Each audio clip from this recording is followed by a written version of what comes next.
Good morning to all of you. It's great pleasure for me to be here in this auditorium this morning for many reasons. And one of the reasons that I immediately relate when he was reading my biodata is that I happened to do my PhD degree from Gujarat University. And I always felt why it should have been when I have been all over the world, many universities, but how come I did my PhD from Gujarat University? Always I have been thinking on this issue. And I will talk to you a little later on that point. The other reason I feel glad is that we look at Gujarat from outside more. Why? Because Gandhiji was born here. We also look at Gujarat from distance because this state produced person like Sardar Vallabh Patel. And now those of us who are in the other part of the country, we look at Gujarat, how come Modi has been born and he is so springing person and is taking the thing so high. So look at this situation, and as academician I've always looked at what goes on in a moving way, what goes on in forward way in the country. The other day when I met Professor Mishra in Gujarat, Ahmedabad, I didn't believe that I will be here meeting you within 3 weeks' time. But sometimes people are very, I must say, very institution-minded. Out of so many vice chancellors who gathered in Gujarat Technological University, Professor Mishra and Professor Singh were two people I met. But they are quick to grab the opportunity to have invited me and to present me before you today. And for this I must appreciate the culture that you are building. Because this is the culture that we look for. And this is the reason why I also readily agreed, despite my being very busy, that let's just go and explore what goes on in the university and what we can share together, and how we can understand better what lacks and what we can do together. So I must compliment Kamleshi and also Professor Singh and many of you who are present here in the audience, in the hall. I bring greetings to you from Nehru Gram Bharati University, which is a deemed university under Section 3 of 1956 UGC Act. And this university, I deliberately didn't make slide on that, was started by Pandit Jawaharlal Nehru, the first Prime Minister of India. Way back in 1962, the foundation was laid. But this became university in 2008. Question immediately comes to our mind that why in 1962 foundation was laid and university comes into being in 2008. That's Uttar Pradesh. That is how things work there. One of the lessons that I learned is the slow life that goes on, and people are so much used to it. People are not mindful about the slow life. So though I was born at Allahabad, I love Allahabad city, I still have the feeling of belongingness to city, but I have my regrets too. And working at Bhabha Atomic Research Center was a great joy of my life. 40 years living in Mumbai, and of which nearly 7 years living abroad all over the world. And then after my retirement, when an opportunity came that whether I can join as research director in one of the engineering college at Allahabad. I readily agreed, just to make experience, just to see what is the world outside. So my curiosity and my excitement to meet all of you is same what it was 10 years ago when I moved to Allahabad from Mumbai. And there are 250 staff members, administrative staff, auxiliary staff, faculties, professors and executive officers in the university. It seems in 1962, Pandit Jawaharlal Nehru was giving some talk to the larger gathering at the city Allahabad, and he made a point that time that universities should be established in rural areas, and universities should be established in place where students are. Students should not be made to go to city where we are establishing universities. That was a kind of concept that he had. He spoke about it, and I understand the local people made him say that he will open another university in Allahabad city. You know, there is already Allahabad University, which was a state university. Now it has become Central University. So Nehru Gram Bharati University, when I joined in 2010, had nearly 3,000 students. And today it has a strength of about 10,000 students. It was an opportunity for me to recruit many staff in many subjects, and we have in all about 30 departments, starting from management to law and then to special education for handicapped children, and social, master of social work, humanities, all, engineering separately, several of them. You name a subject and it is there.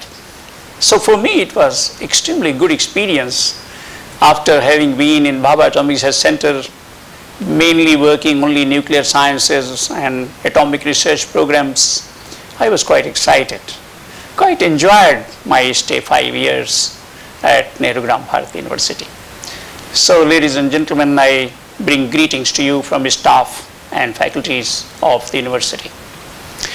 Briefly, that's how the situation is. As a scientist and as one who thinks about higher education in this country, I feel very excited and at the same time a little bit disappointed. What I will talk to you today is what is the role nation expects from teachers and what way we can contribute. Where are the problems? What are the situations where we are lacking? And these questions are very often being discussed in various forums in the country in several ways, but we have found no solution.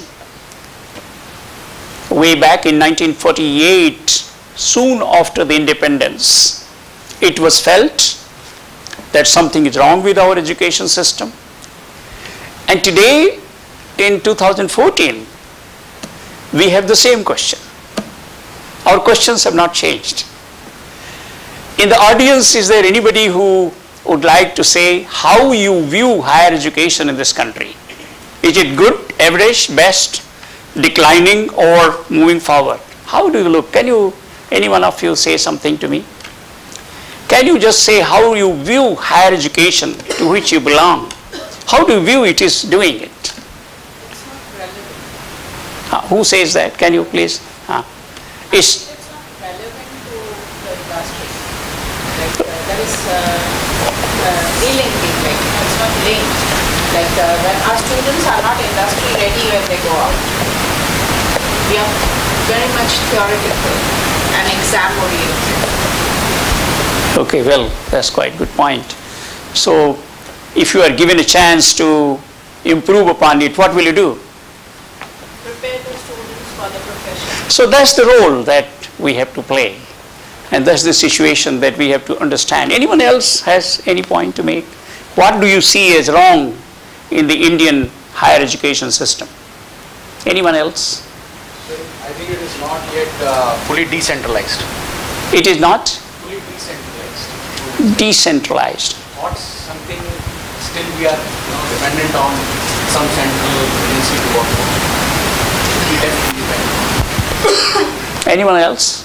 Younger people? Anyone? Ah, yes. Commercialization of education. Huh? Commercialization of education. Commercialization of education. See, point is that what you have to look at, what way we have to, today we are in globalized world, and this has thrown new challenges. So how we cope up with that situation, from that perspective I expect your answer. Yes, please. I feel that, we need to see it holistically. We cannot make our judgments or observations just on the basis of, one parameter or one domain. So if we see, 20 years down, what education system was, so there were 3 levels where we were supposed to work and empower. The first is teachers level, students level, and then strategy makers also play a very important role. So now the question is to whom we have to blame. So we cannot blame students because every university, whether private or public, they are working first on the best interest of students, and they were talking about the faculty also at the second level and strategy at the third level. So I feel that we need to take a holistic view. Nobody is supposed to be blamed, and we cannot blame anyone. So all needs personal attentions, professional attentions, and strategic attentions on all these 3 levels. Maybe the flaw is at the third level, strategy makers, and rest 2 are working nicely. And maybe the flaw is at the second level, the 2 are working nicely. So I personally feel that there is lack of synergy, and of course that will change only when we are going to change our mindsets. So with the closed mindsets, I think we cannot reach to that particular level. Okay, I've good. seen that we personally Question is following. Yeah. If we identify the problem, perhaps we can develop capability to solve the problem. Our problem is that we don't seem to identify the problem. We have to identify the problem. And then Indian mind is quite alert and quite bright that we can solve the problem. But very often we lie to ourselves that we know the problem, but actually we don't know the problem. Actually, we do say so many things against, but we do not have any solution. We don't have any kind of vision that how we can approach and solve this problem. So that's one of the issue that I will bring up also in my talk. The reason I raise this point to you is that how we view our contribution to match the progress elsewhere in the world. Today that is the question. There was a time when education was in sort of regionalized way. There was a time when we thought that the education should be in the national way. I was just mentioning to you that in 1948 when Radhakrishnan Commission was made, the question that time was raised that perhaps we need to change our education system. And the committee went to all the universities which were there in the country that time. They talked to all the vice chancellors, came back and made a report which was a very standard report. But what was said was today being quoted, but we couldn't implement what was said by the commission in spirit. We couldn't do it. And what was said was in fact being thoroughly misused today. The Radhakrishnan Committee has said that in the context of India remaining slave for many years and many institutions were suppressed, real education was not allowed to grow because the education system that we adopted was more to make slaves, to make servants. And this fitted very well to British people. That education which can make servants, which can make somebody who can work for us, but not think independently, not think creatively. That was the question. This was recognized by those who were, involved in freedom fighting, and those who were visionaries, and those who were academicians and philosophers that time. Imagine 50 years, 60 years ago. And this question, when they discussed, they realized there were many institutions in India which were doing remarkably well in those situations when we were slaves, when we were in occupation. And the Radhakrishnan Committee said that there are institutions in the country which are doing so very well, but they have been suppressed, ignored, marginalized by the rulers. And therefore, we must try to compensate for it and give some of those institutions as institutions of excellence and treat them as university. And that's how the concept of deemed universities came up. Private university was unheard that time. But what happened? Nearly 20 years, 30 years, there were no deemed universities. Indian Institute of Science, Bangalore was one, and Indian Council of Agricultural Research. These were the two institutions which were deemed universities. But then politicians thought, oh, we have got a very good weapon, but we are not using it. And their attention went to this loophole, and then they started doing commercialization, and then they thought, oh, there is a channel we have not exploited. So they got into business, and therefore the whole story I don't want to tell right in the beginning of this point, but how it happened that many educational institutions which did not deserve to be deemed university, they are deemed universities today. And many questions are being raised now after having done all that. Many questions are being raised. In fact, Tandon Committee, which looked at now very carefully that what is wrong with the higher education system, and especially looked at the springing up of many universities, got into criticism. It is in the litigation, and it is an unsettled question today. Why I raise this matter to you? Because I personally feel that being born in this country, being citizen of the country, we have certain responsibilities. Unless we think about it threadbare, unless we think about it critically, things will not move up. And we will keep talking that we are the best in the world, and we are the best powers, and we will become superpower, and so on. It's not going to happen. It will not happen. Somebody has to take the cudgel, and somebody has to do it. And therefore, I urge all of you that the message that I want to give, the task before the country is the way we can be involved, whether wanted or not. Perhaps this is a best opportunity to do something for the country. Best opportunity. And I personally feel that this opportunity is available to those of us who are at this moment of time. It would be gone if we have not acted upon. That opportunity would be gone. So my one message in the beginning is that there is an urgent need to critically think about what is wrong with higher education system.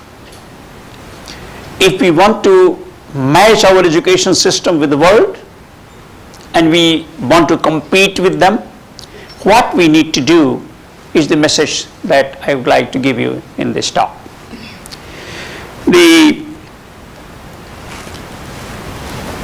The point that I try to make, that the teaching profession alone can bring the change. Teachers, if they decide, they can change the situation in the country. We can become from poor to rich. We can become from average to best. We can become from backbencher to the front. We can become. But it is teacher who can do, not politician, not administrator, not manager. But teaching profession has to decide that we have to do something and something is expected of us. And perhaps we owe to the nation for our part to do at this moment of time. So that's the message that I want to talk to you in this lecture. It is higher education that will bring in social change and that can also give the lift to economy of the country. All over the world, this question is central. All over the world. United States has exceptionally succeeded. Many other countries are not. Exceptionally succeeded. And as I know, and perhaps some of you who have been exposed to the situation world over know, that there are very small countries which have done remarkably well in the last 3-4 decades. We have been talking, we have been discussing, we have been making reports, we have been making commissions, but there are countries which have demonstrated and have done things. And I can name Singapore, I can name Korea, I can name now China, which has done remarkably well.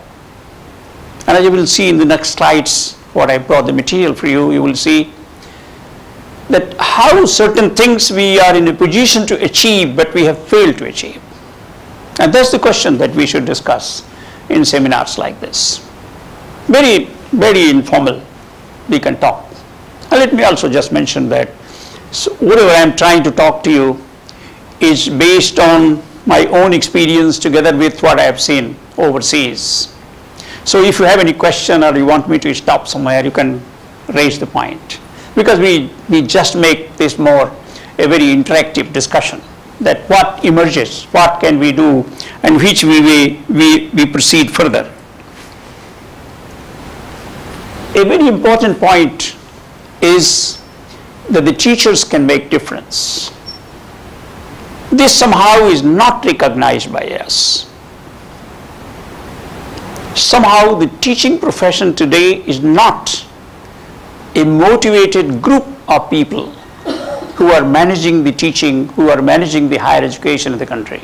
It's not.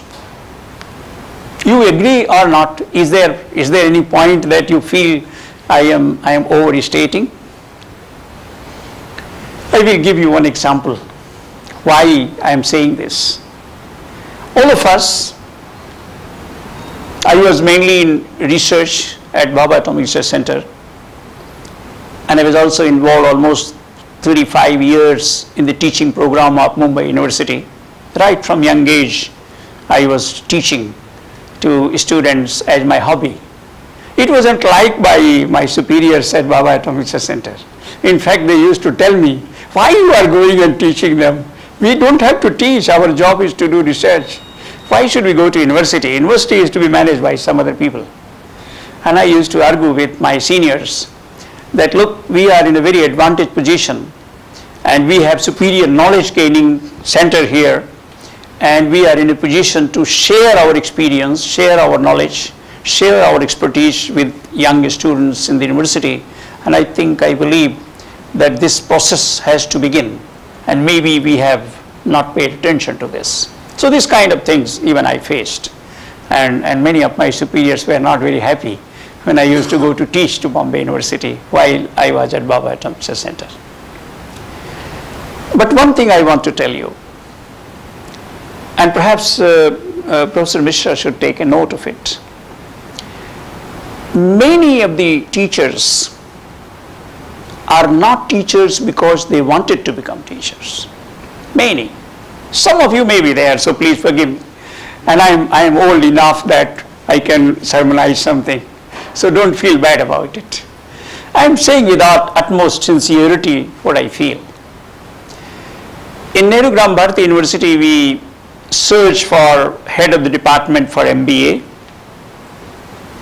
and out of my experience, a very good faculty was selected.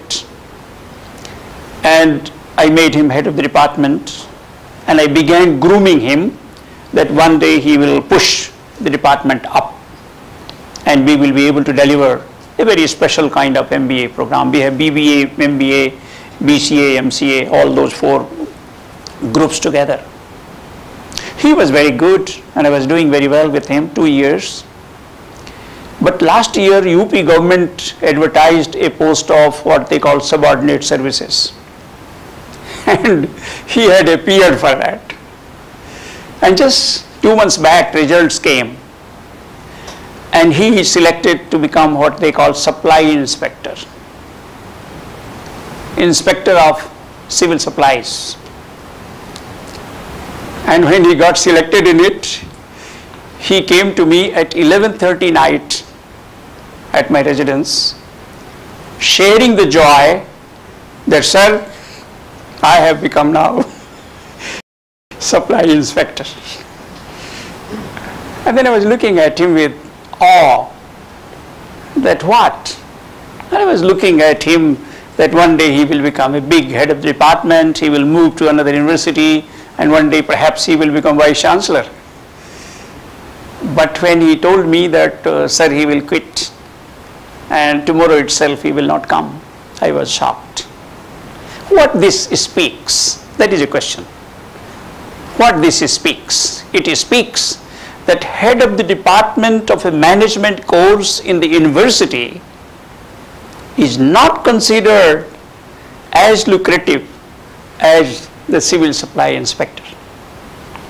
This speaks that what we need to do. And this is where the major questions are.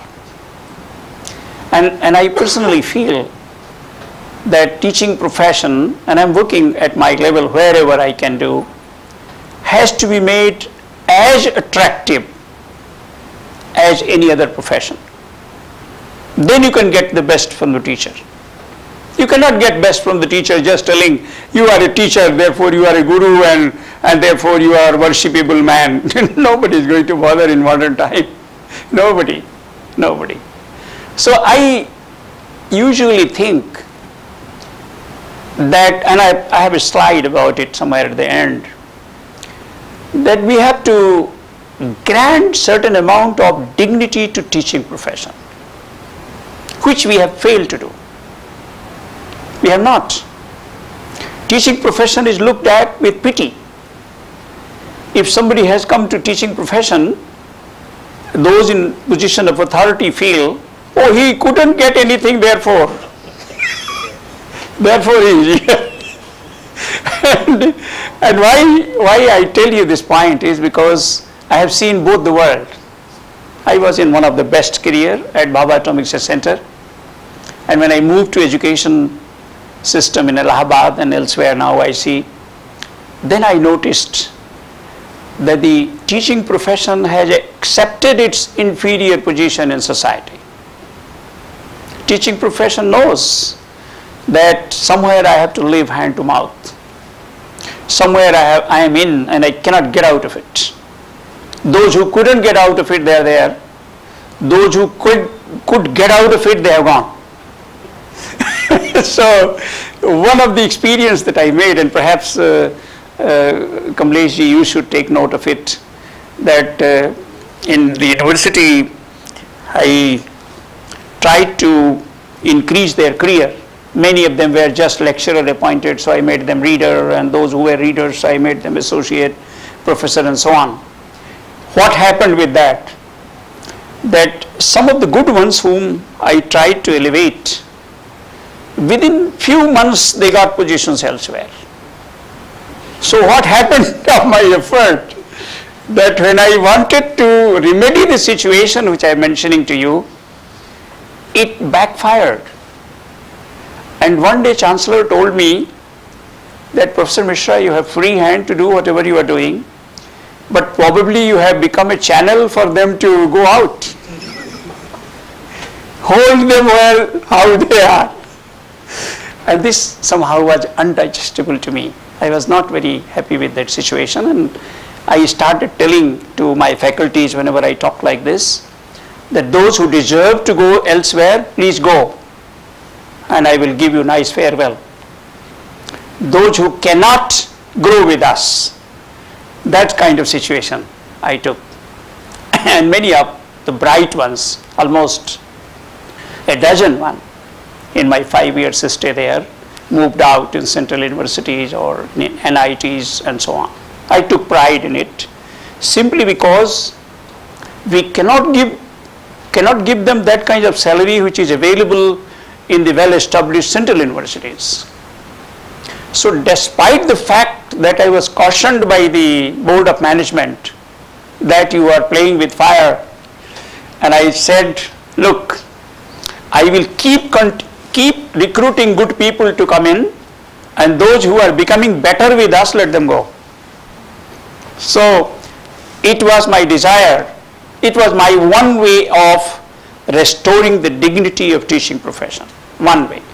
Not many ways, not many things I could do, but one way was this, that those who deserve move up, go to another university, and if you are with us, lecturer, become reader elsewhere, and if you are reader with us, go and become professor elsewhere. Go and do it.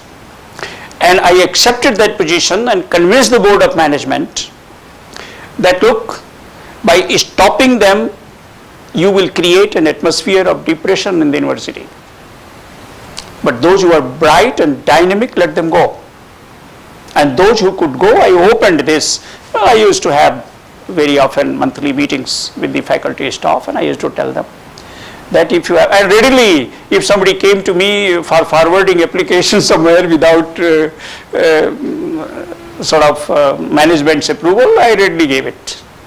Did this experiment only to see that I should not become blocked to career of people. If I can't give best, let me help them to get best.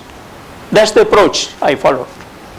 I think this kind of thing is one situation that I know happens. I don't know if it doesn't happen in this part of the country, I apologize, but this is what I have seen in North India. In Bhabha Atomic Research Center, this was not happening. It was not experienced to me, because anyone who came was selected out of very best test system, and very best facilities were given. So in my experience, it wasn't that people left. Even if the peon has come, he lived whole life. He joined with us and he left with us. So I had not seen this there. But in teaching profession, I did see this point. So I think one of the point that I want to make to you is constantly do self-improvement and take the next deserving position. Nothing wrong in it. That's the life. That's how United States has progress. That's how they are doing so well. Every professor knows there that if I have not done well this year, next year my salary is in trouble. He knows. But we have the colonial system which has made us less active, less competitive, less efficient. And that is not working so very well in this country. So there is another point that I want to make to you, that one of the shortcomings of our education system today is it does not make us competitive. It does not push us to go up. It just allows us to live in a very, very slow way, and it just allows us to feed and somehow survive. But that's how Britishers had planned. Britishers did not want that they should create best minds and they should create intellectuals and they should introduce creativity in the educations. No, not at all. They wanted to create people who can be good servants. They wanted to, that's how Indian administrative service was evolved. That we will create very efficient administrators. We will instruct them and they will do it. That's all. Don't use your brain. I will give you in writing what to do, go and do it. And that's the administration. And that's different from teaching. So, I always felt in my life, and I don't know how you people feel, that IAS job is average mind. Teaching job is creative mind, best of the mind, intellectual mind. So that distinction should be kept in mind, and somewhere it is not getting across in our system. It's not getting across. We did many such experiments at Bhabha Atomic Research Center, many such experiments. When we joined more as a class 1 gazetted officer. We were getting salary just like IAS officer gets. But today, after 40 years, 45 years, an officer who is appointed in Bhabha Atomic Research Center gets nearly 1.5 times the salary of IAS officer. Several perks, several scientific things we introduced slowly and slowly. And today, at least one satisfaction a researcher has, that he gets salary almost 1.5 times than IAS officer. It took several years to do it, but we did it. But what needs to be done at this level is to introduce some such incentive measures that should keep the workforce alive and dynamic. That is where the pessimism is. The pessimism is our helplessness. Oh, we cannot do anything. We cannot go up. We cannot do. And next door, the man is so. I always took a lesson from one incident. My wife always used to tell me that my neighbor was a, what is that called, a scrap dealer in Bombay. So he had 4 cars and very lavish life. I was a simple scientist and in research, as you know, there is no much scope of corruption, especially at lower level when you join young. So I was living hand-to-mouth life. So my wife used to take pity on me. Why? Why you are living like this? Look at that. And it was hard time for me, hard time. Because he was living very lavish life. He, in 73, 74, he had television and we couldn't afford television. He had cars, we cannot think of car. I didn't have even a scooter. So imagine this contrast that goes on in society is not going to give best of you. To get the best of intellectual mind, you have to give best of the facilities. You have to give best of the environment, and you have to give best of the financial resources. So I think we have to focus this in the development of faculty. So the important point that I want to talk to you is the issue here that the progress of university or higher education and the teachers connection is very, very important for us if we want to give quality education to the learners. They are very intimately connected. You can't separate it out. If you have no good teacher, you are not going to make big university. If you are not having a good teacher, you are not going to make good students. And what? A university is known by the teacher quality that it has. If you have renowned teachers with you, if you have renowned faculties, students will flock. They will come, you don't have to go. No marketing is required. No efforts on putting a person to do marketing to get admission. Not necessary. I have seen in my own life this happening there. Even at Allahabad I noticed it. For 3 years I was in that United Engineering College, Professor Mishra, and I remember that for MBA admission, when I was director of that engineering college, in management quota, I used to get 5 lakhs rupees for one admission. And people used to come with money on the table and I used to tell them, take it away, go to accounts department and pay there. Don't put money here. That kind of situation. That time, of course, MBA was on boom in 2007, 8 and 9. And that kind of situation I have seen. How people were coming with money in the bag to tell that, sir, management quota, please give me admission. Now situation has a little bit changed, but I know one thing, and for sure I am saying this. If you can take care of the quality of the students that you will produce, if you can take care of the quality of teachers you have recruited, I can tell you, even today there is a dearth of students. You will find that students are flocking. You will see that these students are seeking. And why still IIMs are doing well? And why some of the institutions in this country still are doing well? Simply because they have recruited good faculty and retained them. The pity part is very, very difficult, and I think I will be talking in Delhi next moment on this point. The quality of teacher, if we improve, the academics will automatically improve, and university's reputation will go up. This is all three linked. Whole thing is just lying to ourselves.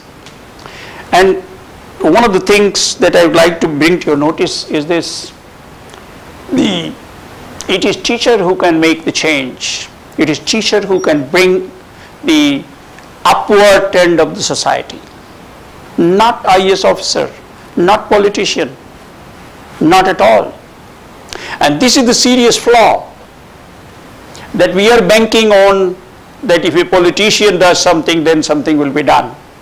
Or if IAS officer sometimes acts, he can make better policy. Nothing is going to work. It will not work. It is teacher who has to design, it is teacher who has to plan, it is teacher who has to administer. Other day, I think you were present when they were talking about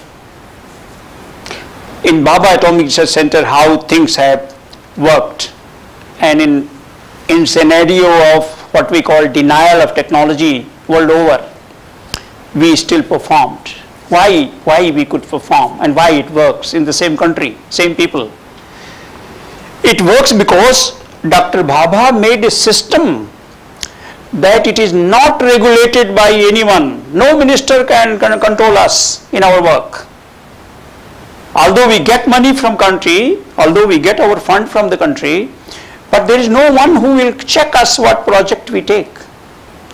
And there is no one to tell us which kind of people you recruit. So the recruitment, promotion system and utilization of financial resources are all done by the department. Moment you find that this is done by elsewhere, then I may be as a vice chancellor just sitting like a vice chancellor. Can't do.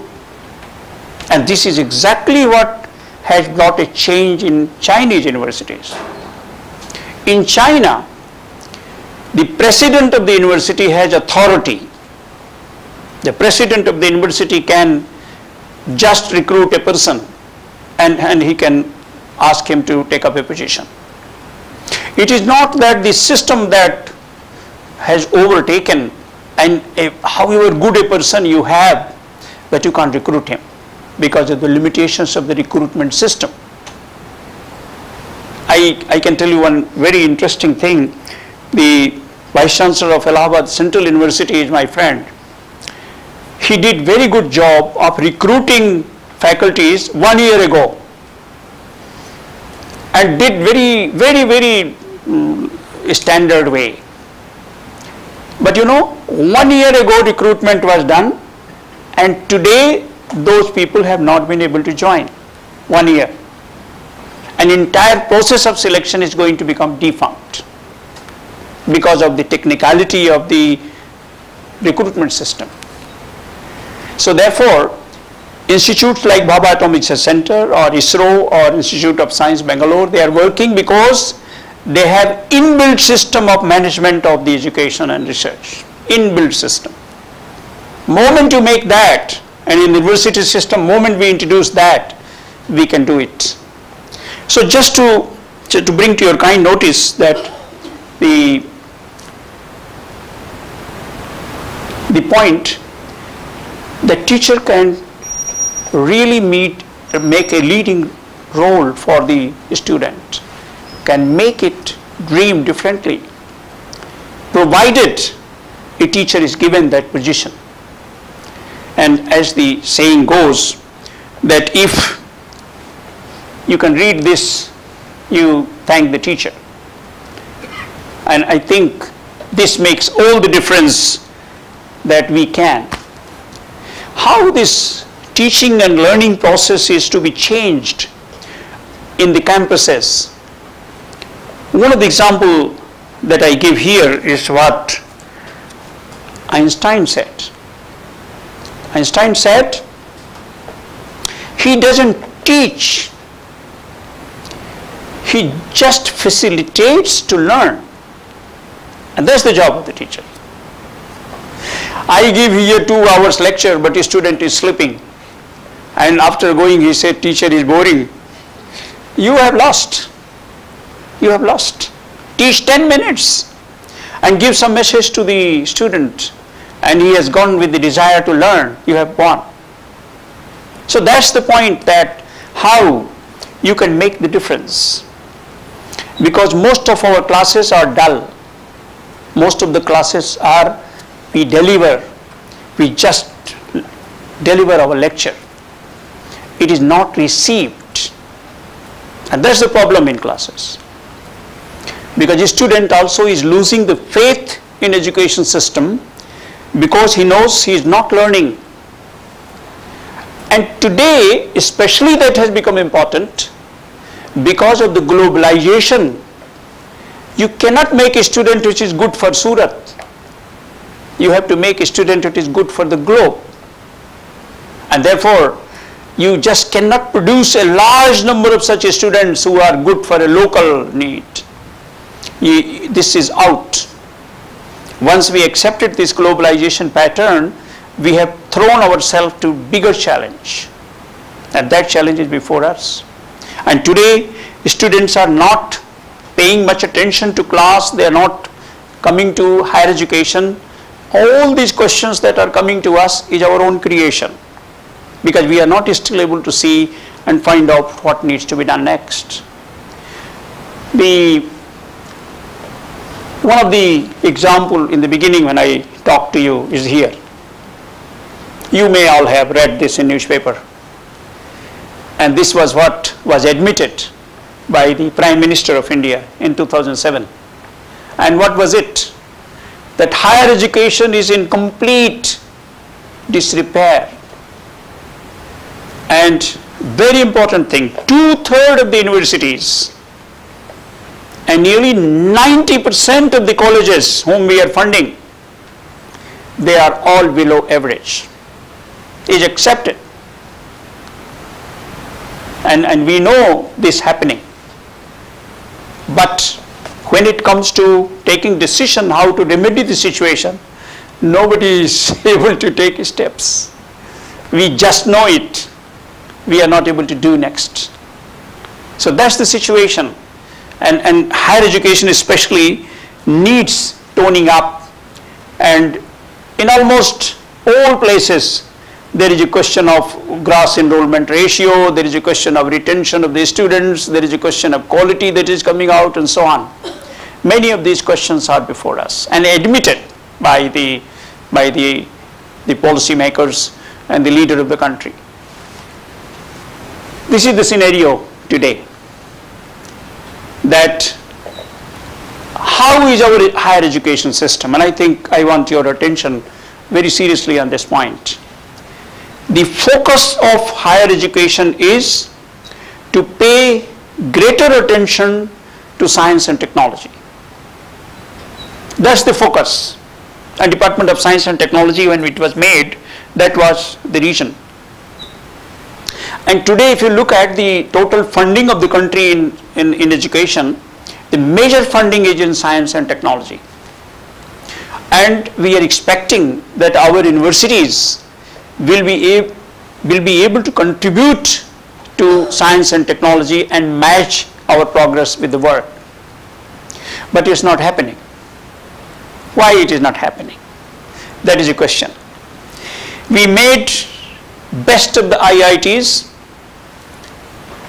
and today we have nearly 600 such universities, 42 central universities, 295 state universities, almost 90 private universities, of which you may be one, and 130 deemed universities, now 5 institutions of, by act of a state, and nearly 33 institutions of national importance. This is a kind of scenario in the country.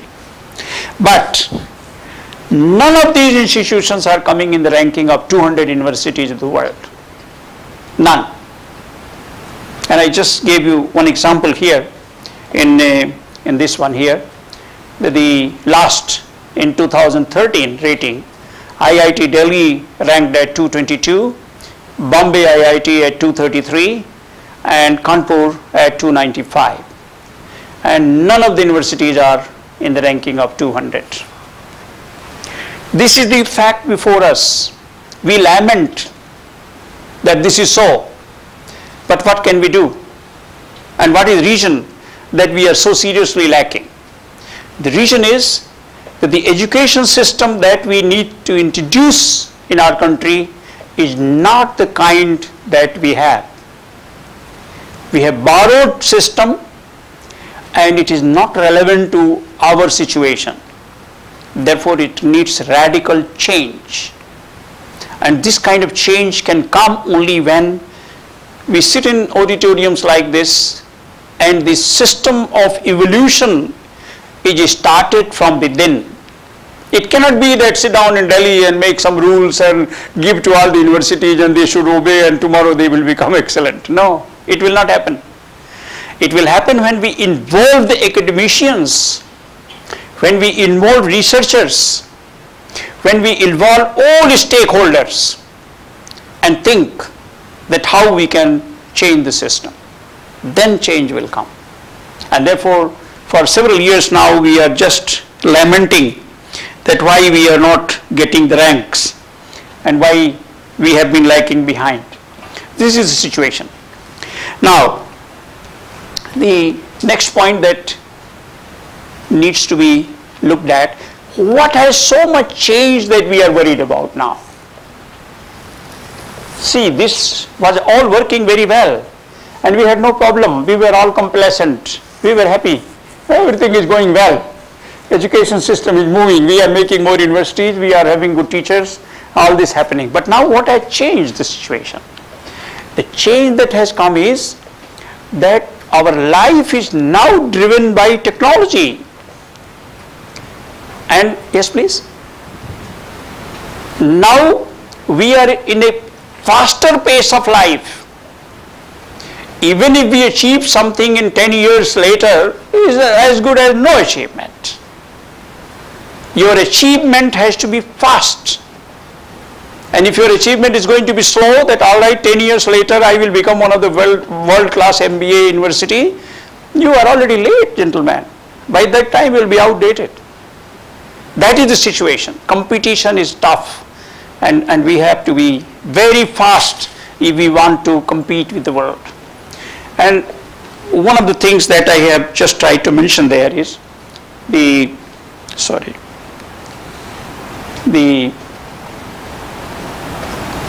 situation of using technology. Unless we quickly use in our classes ICT and maximize our teaching method, we will be lagging behind. Teaching in routine way, the way we were teaching, is not going to work anymore. A student comes to the class knowing that, oh, teacher has taken from that book and I can go home and read better than that knowledge is available on the internet. So when you are teaching, he has got his mobile and he is doing something else. You can see in the class, this is happening. Because students, what he is looking for, he doesn't get in the class. Situation has changed.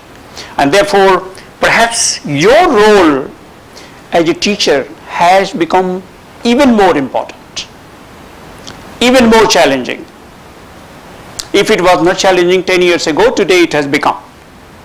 Otherwise, we all will become redundant. This whole system of recruiting teachers, opening universities, building classes and universities will fail. And we will be thinking that what went wrong. This is the time to think that how we can remedy this situation.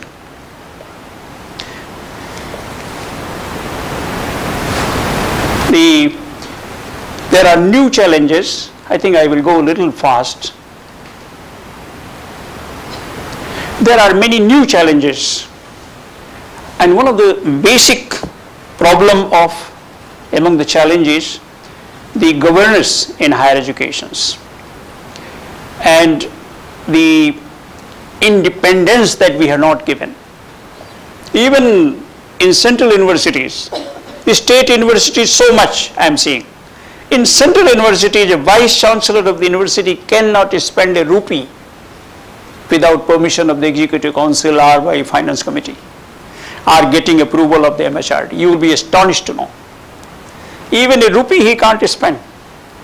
And recently a Vice Chancellor was talking to me of a very big central university of this country, and he said there was one this right to information letter, that how many spoons have been purchased by this Vice Chancellor in his tenure for his kitchen.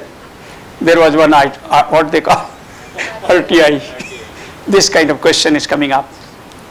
And he was telling that, I am sorry that I have accepted the Vice Chancellor's position. So that's the kind of situation that is changing. And if you look at the best of the person you can meet, but you cannot recruit. You can just feel that, all right, there is someone who can do something for my university, but you can't recruit. Unlike that, when I was young in '68, when I joined Bhabha Atomic Research Center, my seniors used to tell me, Dr. Bhabha used to travel in planes and used to meet scientists of the world and many scientists of this country. And very often, Bhabha has selected initial good people from all over the country, almost overlooking the whole recruitment system, and they were doing the best. So you can choose, you can meet someone the best, but you can't select him, and therefore that meeting also is useless.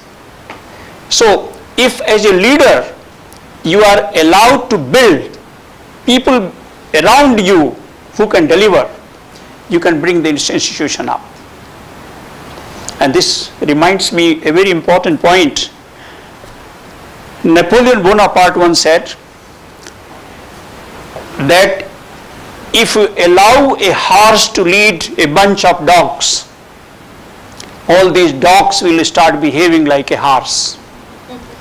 But if we allow the dog to lead a bunch of horses, all these horses will start behaving like a dog.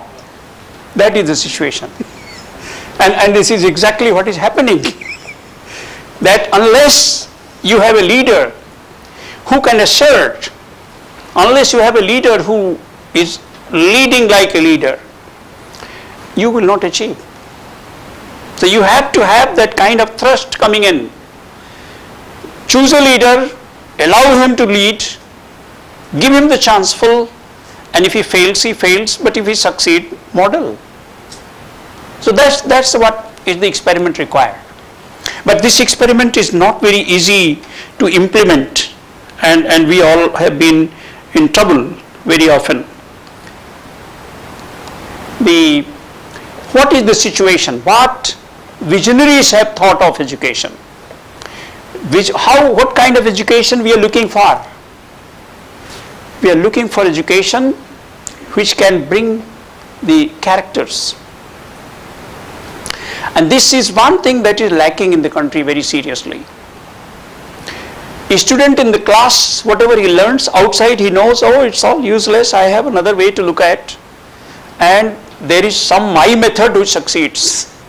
Teacher doesn't know, Vice Chancellor doesn't know, university doesn't know, I know. And why he says so? Because in society he sees things working another way. So there is a complete mismatch of what we teach in the class and what in practical life a student sees. And therefore his indifference to teaching, therefore his indifference. And this is another big problem. So what Swami Vivekananda said, if some way we can enhance the intellect of some individual, that's the education we are looking for. Each one of the people have got talent. Each one. Only this talent gets died down or gets suppressed, or later on it just rusts away. So if you can spot as a teacher the talent, and I have got a slide just to substantiate this point. What is this quality point that we are talking about? We say quality teacher. What is quality teacher? Anybody would like to tell me, what do you think, what is a quality teacher? At the national level, state level, every place we are talking about quality teacher we need, quality teaching we need, quality research we need. What is this quality teacher? How will you judge this is a quality teacher? What do you think? It depends how you measure the quality. It all depends how you measure the quality. What is the parameter we should measure? There should be a definite parameter to measure the quality of the teacher. What parameter we should measure the teacher's quality? Teachers should be allowed to form their own curriculum. Well-developed curriculum should be there. Well-developed methodology to teach, to explain the student, that should be also observed. The examination system should be in the hands of teachers only. And finally, the teacher should be loyal to his own duty. It should be actually, one should take care of. Yeah, good point. In your discussion, you talked about the self-development of a teacher. So as your topic is role of a teacher in the national building, national development. So you very well projected many of the examples which are actually emphasizing on the self-empowerment of a teacher. So I think let us keep aside the technical or other skills. The most important is the self-development. Maybe there we are lagging as an Indian because we emphasize more on the technical skills. We have all FTPs across India on technical skills, but nobody is talking about the behavioral orientation and behavioral skills. So I think before we transform the students, the personal transformation is most important. Yes, that's right. I have a slide here to show you next perhaps. And one point that I would like to say is this. Question is, really quality matters? What is it that we need? Very highly qualified, the one who is topper of the university, he will make good quality teacher. You think? Not like that. That's right. So therefore, our perception, as you rightly said, that our perception has to change to measure it. And today, how the quality of teacher is being measured, today how the reputation of the institution is measured, how? In terms of what we call placement. If you have 100% placement, you are best university, you are best course. And in return, the teacher is quality. If somehow Placement can be managed. it is being done, I was just going to say that. It is happening in the country. It is happening. Many engineering colleges in the country now they have a system that they are managing with companies. Take this boy, recruit, 2 months, give him job, 3rd month out. This is happening. That is what I am seeing this happen. the meter approach. So many engineering colleges which are clever people and they have good placement officers and PROs, they are managing with the companies and they are inducing them, and in fact I am told that maybe, please don't quote me anywhere, but I am told that they pay company that take my 30 students and I will pay for you for 2 months and you pay out of that, and 3rd month remove him anyway. This is happening. So you see, the placement has become a false, and this is not a true measure of quality. And in the real situation, then system will fall. And all many engineering colleges that I am knowing, and I interacted very thoroughly with all the engineering colleges in Uttar Pradesh almost, and I learned what's all going on. And there are many falsehoods, and we have to come out of it. Otherwise, it's a dangerous situation. One of the vice chancellor of the technical university once told me, "Sir, if we don't remedy this situation, after few years there will be student revolution." And I said, "You are saying, you are vice chancellor of the technical university of whole Uttar Pradesh and you are saying this?" He said, "Yes, but I am helpless. What can I do?" And I said, "Why not bring it out?" And he said, "If I bring out, then 3 years will be cut to 2 years. I will be out. You want me to do that? I can do it because I am professor in IIT, I can go back." But he said, "No, it is not easy to do it." So therefore, what I am trying to talk to you, that the role of teacher is to be recognized, and teachers creativity has to be brought into teaching system, and the leadership has to be made independent. And I have seen now the limitations of the Vice Chancellor. That's bigger regret to me. That's a bigger regret, because Vice Chancellors, maybe in private universities there is hope, but in state universities and central universities, next to impossible to do it. And I wrote recently a letter, 3-page letter to our Prime Minister Modi ji, that do something about it. This is little cumbersome slide, don't bother about it. Yes, please. I would like to share one thing with you when you're talking about the quality of teachers. You know, I know someone who has got a wider experience in teaching and academics. You know, what happens at times, the people who have not been recognized in India, maybe they have been considered as the average faculty. But the same faculty is appointed in University of Leeds. Right? And he's doing wonders, and he's got the credentials, and he has been recognized also as a wonderful teacher. So to whom you will blame here? I will blame to us as Indians, because you know, we have been slave 300 years, and unless Britishers said that you are good, our people never said he is good. When Britishers come and tell that she is very good, every whole country says, oh, she is good, because they are saying so. We have that kind of system. Inheritance is wrong. That is the problem.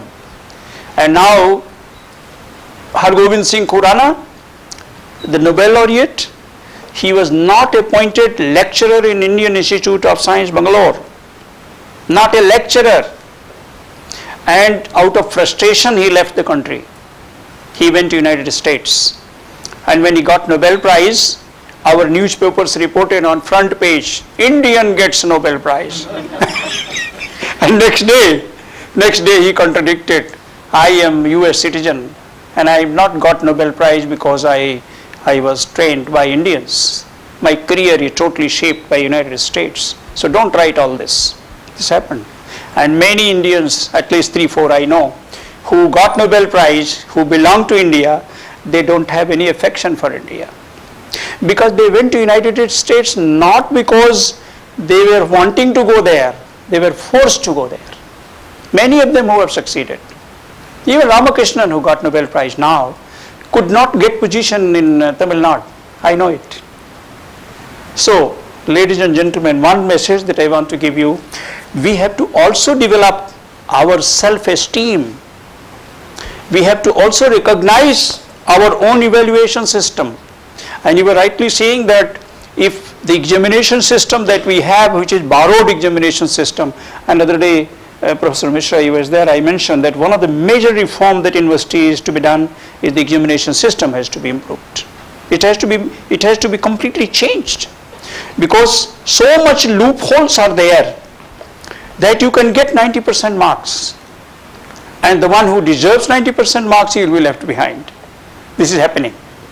So many loopholes are there. If you have some equation somewhere in the computer system, the one who is making final result, all this question paper making, visualization system and result declaration, all this can be falsified just merely knowing the operator person. Just know him, he will change.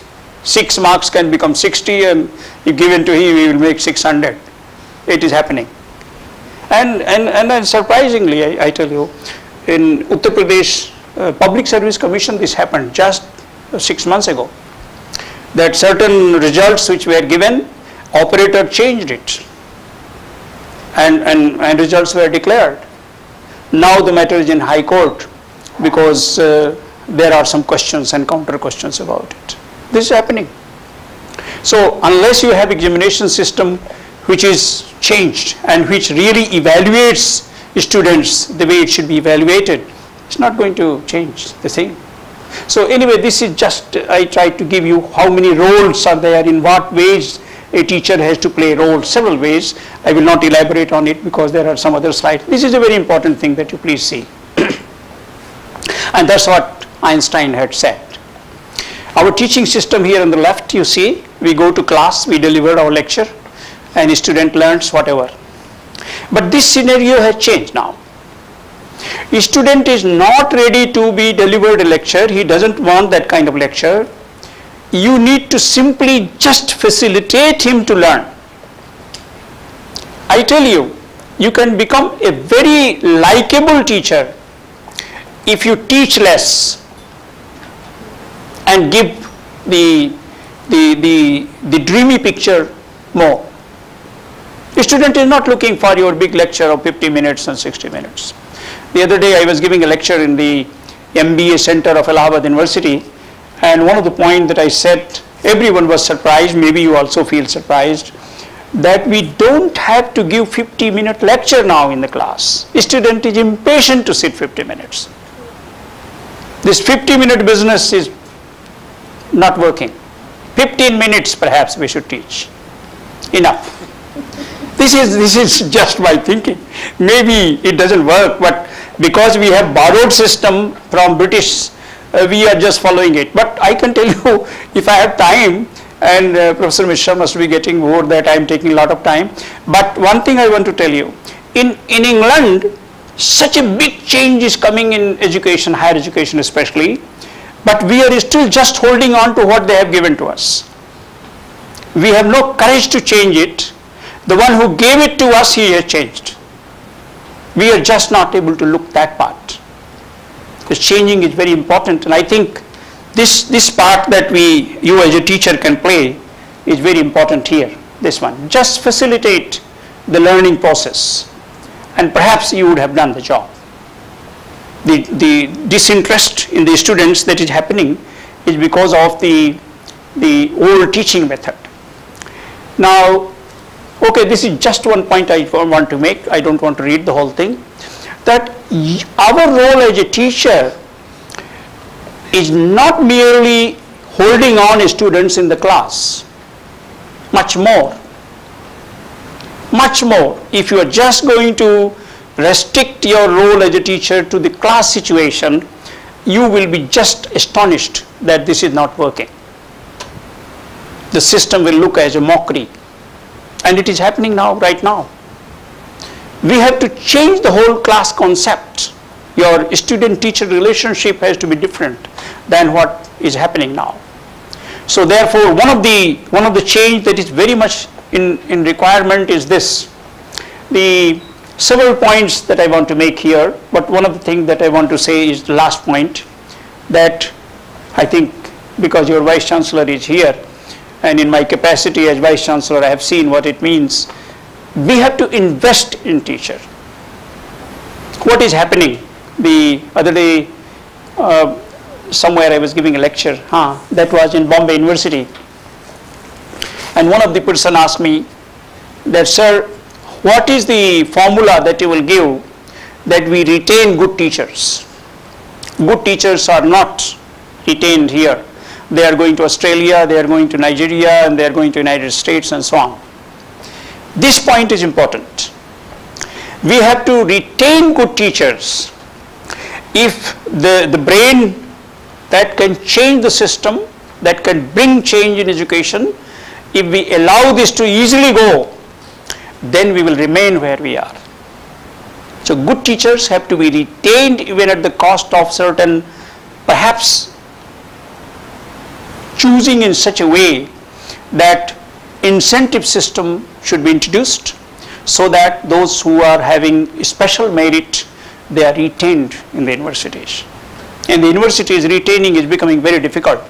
Maybe even in IITs, private universities you can leave, central universities you can perhaps leave, but in IIT it's a big problem to retain good professors. They are all just moving out, and they are just moving elsewhere and not in teaching in the IITs.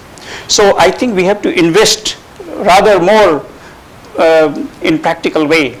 This is just one point that I want to bring to your notice, that in a recent report that I glanced through, in 20 countries the review of curriculum and assessment system was done. And what we learned is that the governance system, management, organization, and the content of the syllabus and assessment of learning, we just talked about that, how to assess a student has learned or not the placement. That also is becoming false. So we have to pay attention to the development of knowledge and skill that has to be there.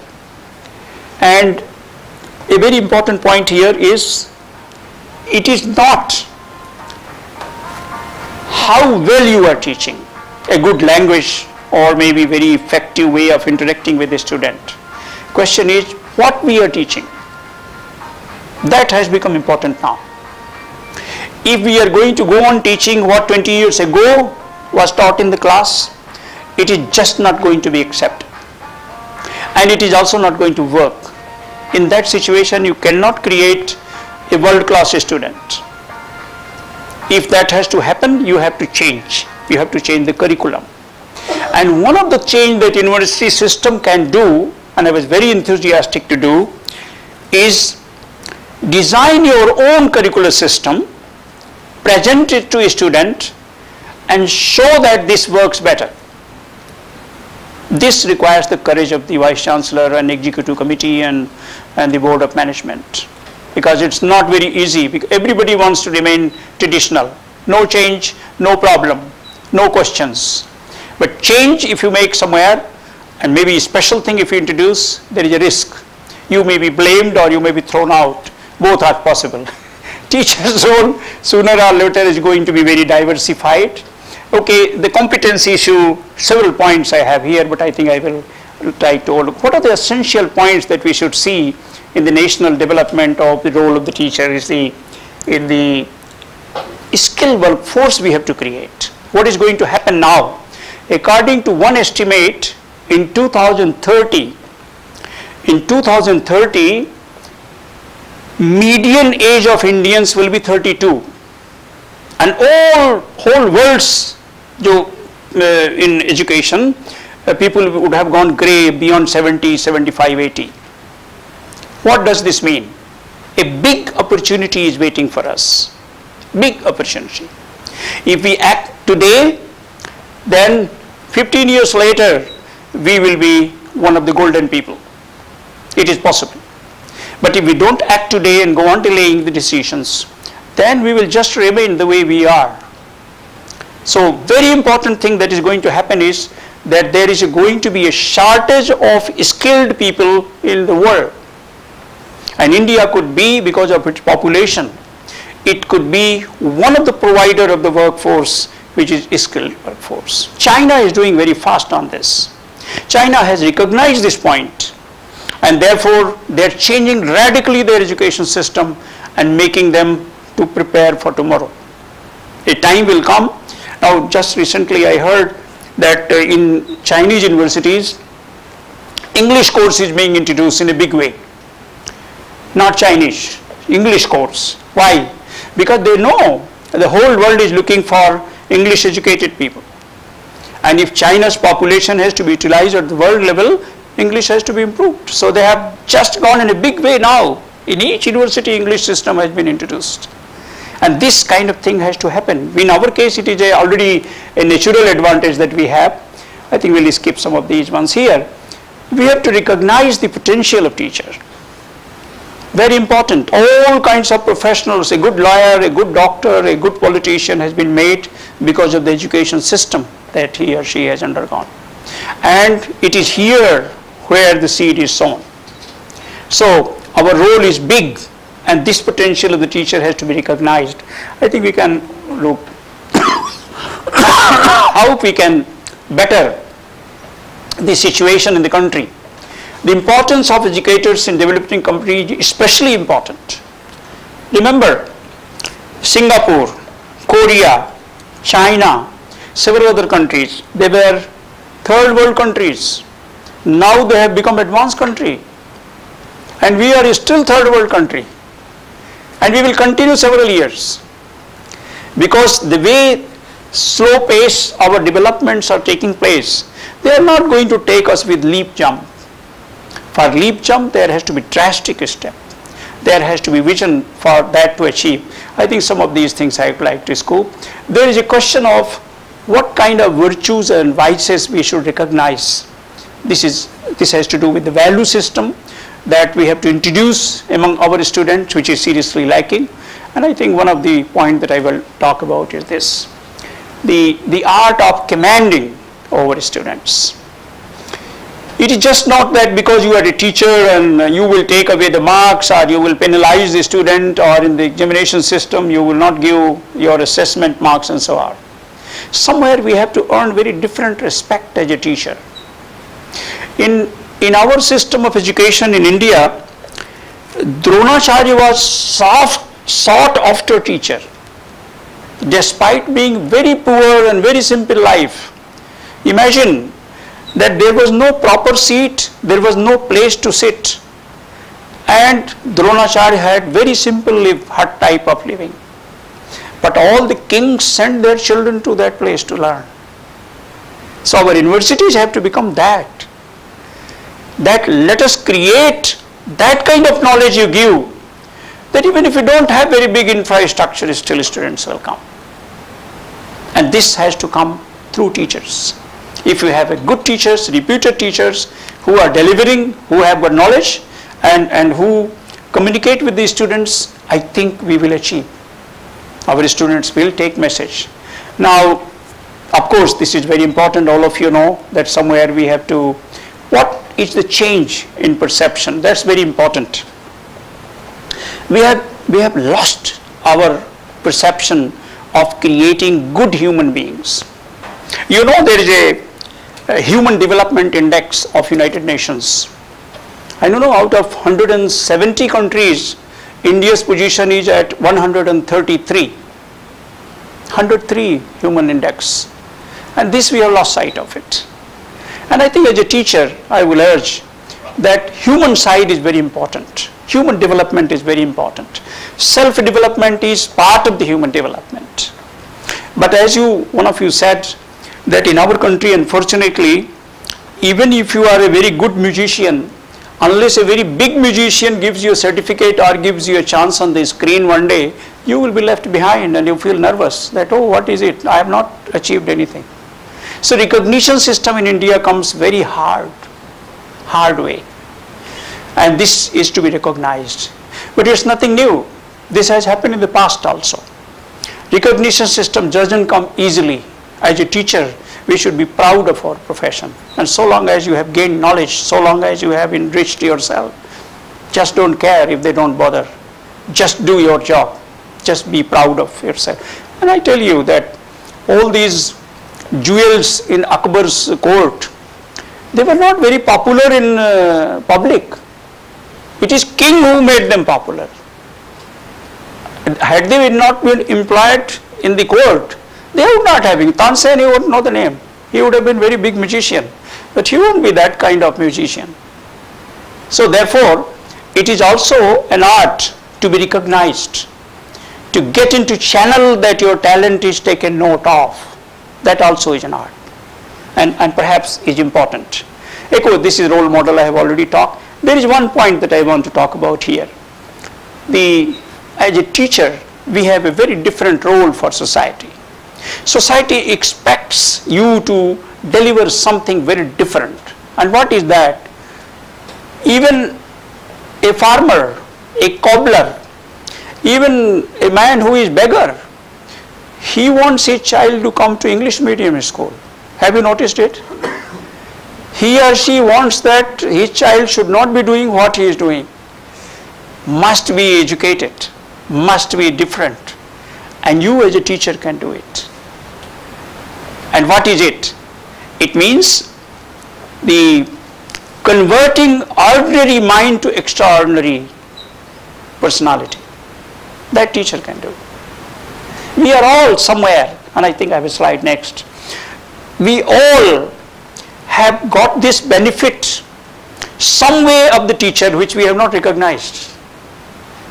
Because we were taught by good teachers somewhere, we didn't pay attention, but we got it.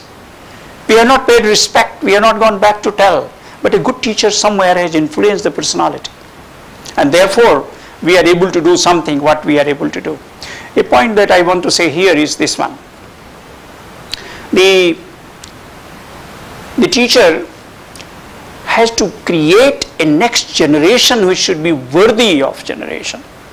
We have a very big role, not only today. What we are doing today may have effect 2 years, 3 years, 5 years, maybe by the time you retire, take your pension, go away. but we have to create a system that must give some hope to the next generation. That is our big role. And I keep telling and that it is not that politicians or administration people can do it.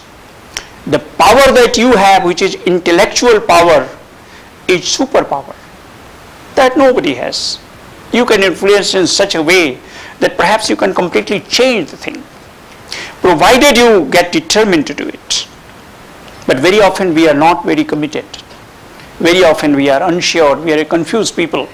Therefore, this is the point that we see, that a teacher plays very essential role more than anyone does in a student's life. And if you look at the life of many big people, including the current Prime Minister, you will see that this is the teacher's motivation somewhere.